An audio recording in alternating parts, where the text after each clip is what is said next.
Мислиш дека ќе се разберат? Најверојатно не. Добро, зошто, како доаѓа тогаш ситуацијата во 19. век едноставно да бидеме ние веќе почнати да бидеме третирани како Грци? Тој дел го имаш исто така добро. Да.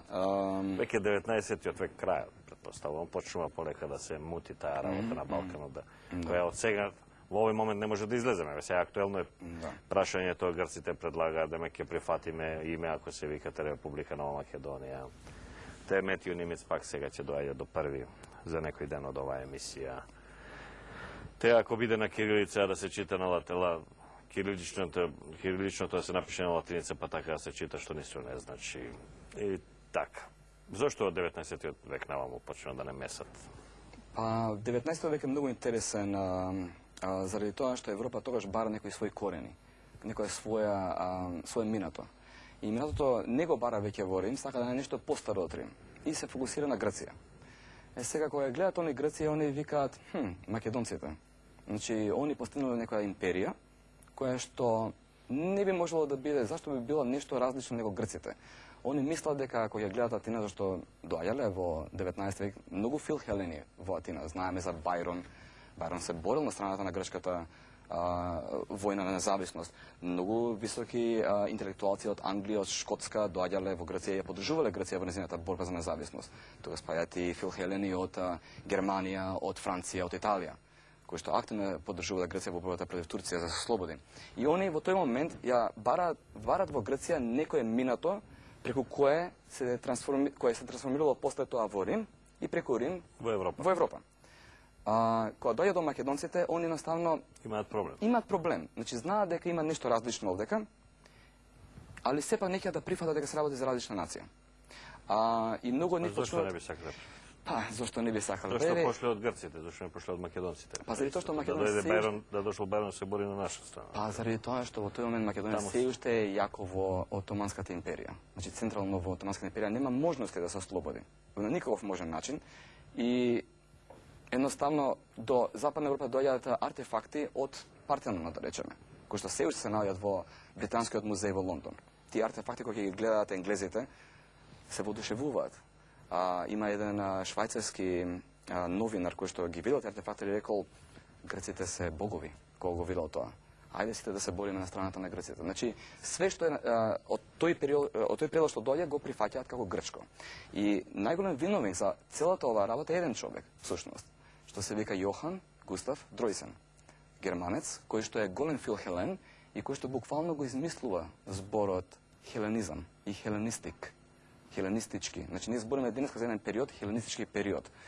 Тој период е период од смртта на Александар до Клеопатра. Значи 300 години во кои што македонците владеат на светски размери. Значи преку ова или она кралство. Дали во Бактрија, дали во Сирија, дали во Египет, дали во Македонија, Пергамум, сите тие кралства.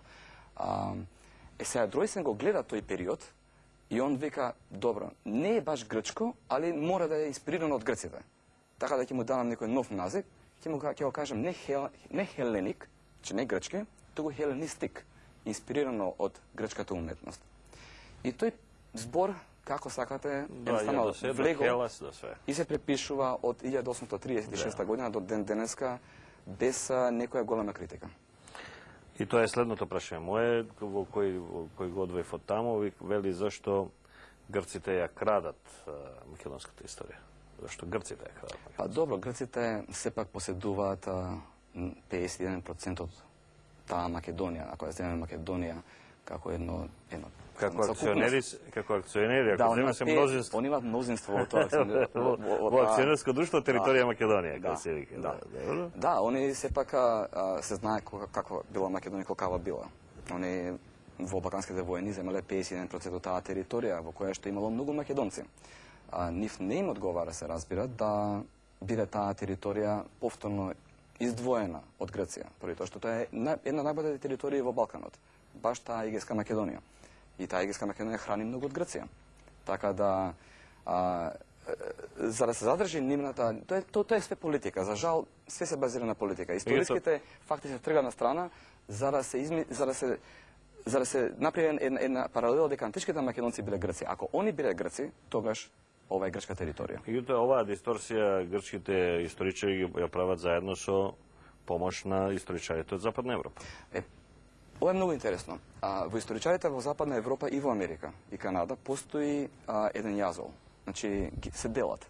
Некои вика дека античките македонци биле грци, некои вика дека биле посебна нација, кој што ги погребал грците. И овие два кампа се судираат еден со друг. И нема трпение меѓу нив. Во моментов? Во моментов, да.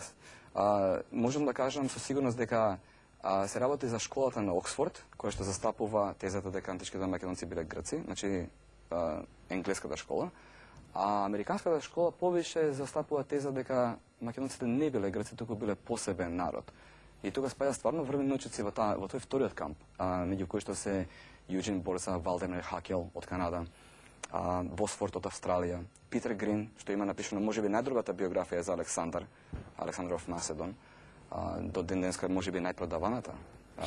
Човекот се уште е жив. Енглес, постар човек, али многу солидно напишана биографија, многу објективно.